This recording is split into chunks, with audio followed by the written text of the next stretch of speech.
Well, greetings being, this is another spiritual workout little nugget. This is from the live class that I had last night. So one of the things that came up was a question from somebody who was in class for the first time, and she asked simply in the context of what we were talking about with regard to her and her situation, and she just said, "Is that really possible?"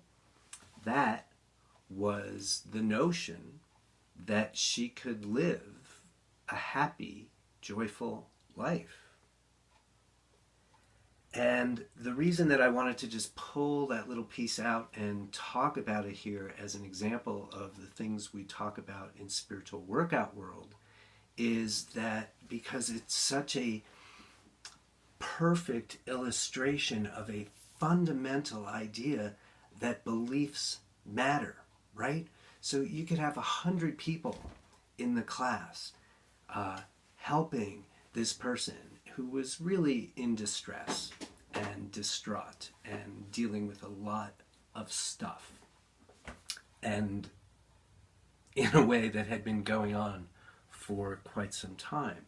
So you could have 100 people in the room all offering, well, what about this and what about that, and you could be this and you could be that. But if we individually don't believe it, then none of those interventions, none of those ideas are ever going to stick.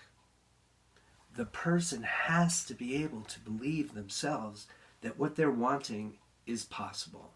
So that idea, that belief that everything is possible is something that we wound up talking a lot about last night. So instead of trying to get this person to see, well, what about this? And maybe this could give you some joy and happiness. And maybe this can give you some joy and happiness. And maybe this can give you some peace. And maybe this can give you, right? All this stuff. If that person doesn't believe that she has the right and the ability to live a joyful, happy life, then all of that talk is irrelevant and not helpful. So we really worked, I don't like that word, but we helped her to start to cultivate a new belief that says everything is possible. And when she believes that, then the 100 ideas will stick.